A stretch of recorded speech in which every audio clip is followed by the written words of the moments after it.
real quick? When you finish it, sorry, I didn't want to cut you off. But I just saw an interesting comment. And then there was another interesting follow-up question. I kind of want to give y'all thought.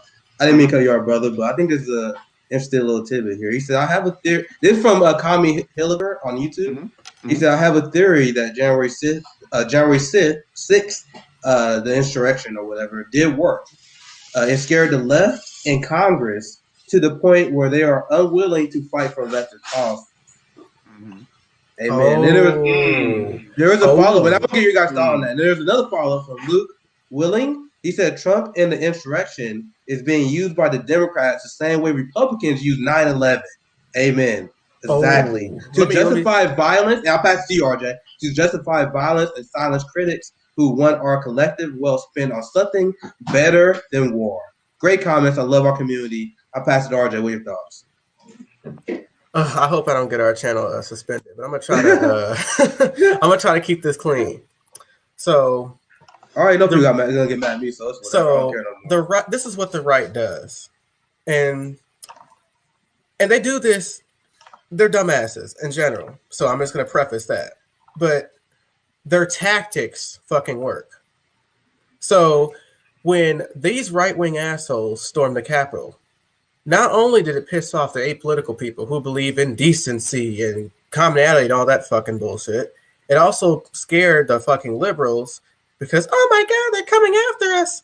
And by the way, liberals were already for the fascist police state. They were already for Trump's increase in the military. So now they're for even more. They want to do more. They want to outdo Trump. So they can say, oh, see, we care more about protecting the country. We care more about protecting the Capitol. So they were for that. But here's the thing, guys. This is what the right has taught us. If you stand up for what you want, even if you protest, do it the right way. Look, we left-wingers, we're going to get fucking shot. Let's be fucking real. If we went out there and did the same shit, we're shot dead. These right-wing assholes, they have connections with the police state. They have connection with the Capitol. Many of them did. It just got exposed. So they were let in. Many of them just they opened the gates. Come on in. With us, we're fucking dead. So I'm just going to preface that so none of y'all come after me on Twitter. So I just wanted to say that. But if we actually really go after, if we just protest in front of the Capitol and really use some of the tactics they did that's successful, we can really scare some of these politicians to do something that they don't want to do. I mean, look what happened in the 1930s, 1940s. The bonus marches. A lot of veterans, they marched to the Capitol. It was during the Great Depression. They had no money, no job, no pension, no benefits, no way to support their family. But the only thing they had was their pension fund that they had as a veteran from World War I.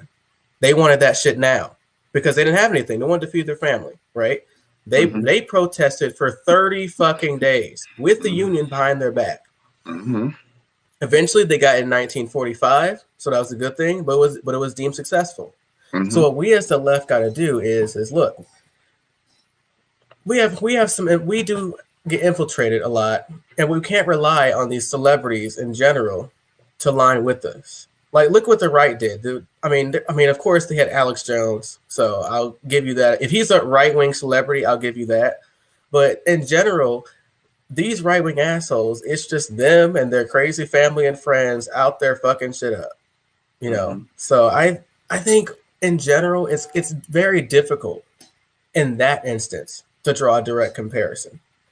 But in times, I do believe the left should be a lot more aggressive. And we see a rich history throughout our country, through countries around the globe, when people protest the right way and that doesn't work. And here, I'm going to say something controversial. So general strikes, protesting in general, works when you have a government that is sensitive and feels a certain way to their people that they would make a change, because you have to have a heart. So if you have a heart and you feel bad and you see these people are protesting, you are more sympathetic to make that change. Yeah. But what happens if you have a government that is not sympathetic, that is antagonistical, that does not feel or give a fuck about your pain? Then what?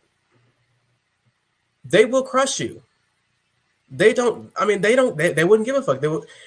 And of course, we have laws put in place, just to preface that too, about what police, what the military, and what their codes are to using that type of force on American citizens. What happens if you have a government that feels so threatened and doesn't have any type of affiliation with this people to feel their pain? Then what?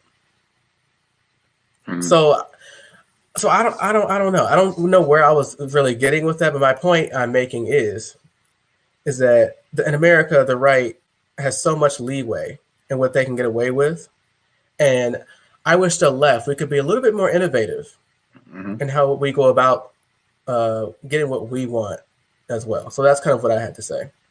Well, if you think about it, we are the left navigating through a right-wing country. So it's basically, it's their territory, and as far as the system that we have in place. So of course, it's going to be a lot more difficult for us to be able to implement the things that we would like. And truth be told, I gave this a lot of thought. And what happened on January 6th, would I have stormed the Capitol? Not in that way. But honestly, I think if the left had did something similar, instead of taking a tour through the Capitol to try to find people, the left would have occupied the space, sat their asses on the floor, and said, "We will not move. We will not move until you give us $2,000 checks every single month for the duration of the crisis, until you give us Medicare for all, and until you pass at least a $15 minimum wage." That would have been the demands. And then they would have actually invited the media to come in so that they can see what's going on, and they would have talked to them and said, "This is what we want." And then they actually would have gotten something productive. What the right-wing assholes basically did, all they did was they just wanted to be flashy and go, "Oh, we just stormed the Capitol." And then a lot of them, when they did it, they were like, "Oh, we don't know what they're going to do now." So they weren't even really organized. It was just a spur of the moment thing. So, the thing is that you guys still talking about the January 6th, right? Yeah. The cops literally let them in. Yep. Get out of here. Yeah. Anyone who discusses this issue without talking about that is a fucking fraud. You got liberals like, "Oh, this is the worst thing that ever happened." The cops let them fucking in. You see what they do to us? And you want me to clutch my pearls over this event? Fuck you.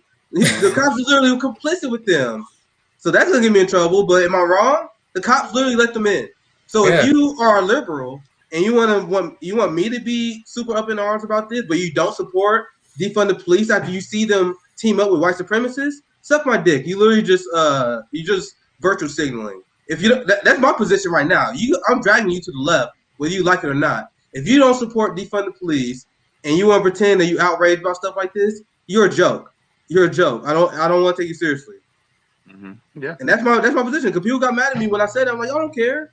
I don't care, because if you support a police state as it is right now, which a lot of liberals do, like they had, like Jennifer Rubin is the she's a superstar of the resistance in the Biden bros. So I'm talking about that class of voters and that class of media establishment worship. In 2021, she argues in favor of the Iraq War and U.S. imperialism.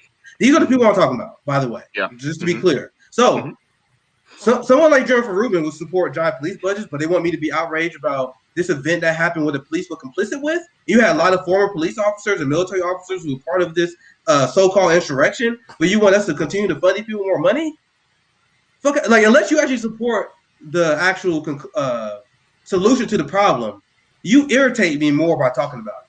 You know what I mean? Like, if you want people that acting outraged about police shooting black people, but your solution to that problem is to fund them more money, you're a menace to our movement. You are the white moderate that MLK was warning us about. I hope you realize that. Mm-hmm. But Nick, like Brian Williams said, if you just want to change it, just become a police officer and join the police force, right? That was Brian Williams that said that, isn't it? Yeah. That's the people I'm talking about. Like when I'm saying the reason why I got to point that out is because I'm also debunking propaganda. The propaganda is that defund the police is unpopular. That's not true. The majority of Democrats support it, like 70%. So I'm talking about the 30%. Like these are when you see me tweet about the liberal establishment and the liberal class, like people think I'm going after people who are progressive, who just if you're just misled, you were in the same position I was in 2010. You know what I mean? I wouldn't attack my old self, the version of me who like Obama. I'd be more interested in educating them. So when I attacking these liberals, I'm talking about the Jennifer Rubins, by the way. So these are the people who still support giant police budgets. There's a 30% who goes against all popular policy. So once again, who are the people who oppose Medicare for all? There's not a lot of people supported by 55% independents, but 80% Democrats. 80? Who's that 20%? Who are those people? That's Jennifer Rubin. Those are the people I'm talking about. These are the people who upset me the most about the whole dialogue around police abolition. Because at least the right wing will let us know where you stand. And then they will actually help us because they were so unhinged. It's easier for us to win the middle over. So they actually help us by doing stuff like posing next to George Floyd on social media, like photoshopping him. And like, yeah, fuck George Floyd. He was a criminal. He deserved to die. Like, those people actually help our movement at the end of the day because they are driving moderates away from supporting their position. And now this is why you see people more supportive of defunding the police and getting justice for George Floyd, because those people on the right are actually helping us. Meanwhile, you know who hurts us the most?